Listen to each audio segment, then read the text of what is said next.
অহা বছৰ আমি আপোনালোকৰ ঘৰলৈকে আহিম আৰু আমি আপোনালোকক সুধিম যে 10,000 টকাটো আপোনালোকে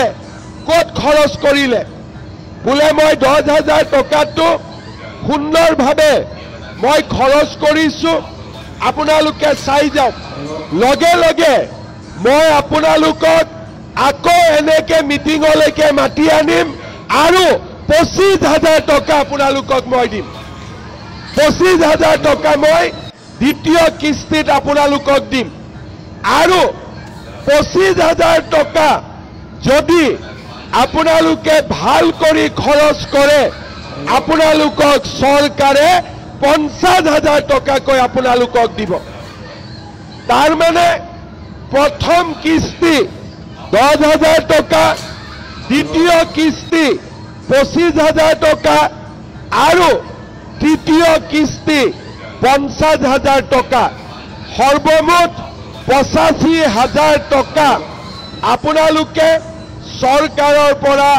লাভ কৰিব পাৰিব সেইকাৰণে মই যি মিটিঙতে গৈছোঁ মই এটাই কথাই কৈছোঁ আজি যেনেকে ইয়াতে 36,000 মহিলা আছে 25,000 টকা ল'বৰ বাবেও 36,000 মহিলা ইয়াতে আহিব লাগিব পাৰিবনে নোৱাৰে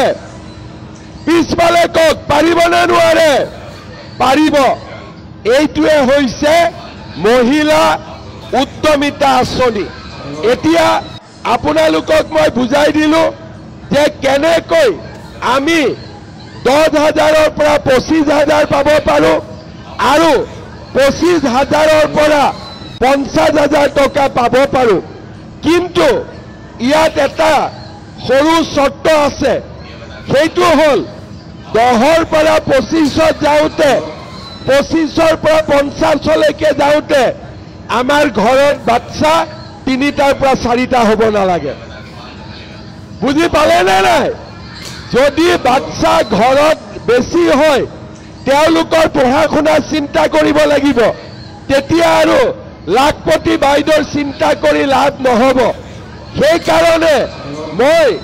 আমাৰ আই মাতৃসকলক কম যে সাধাৰণ জাতিৰ 3টা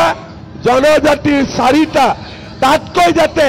ঘৰত বেছি বাচ্চা নহয়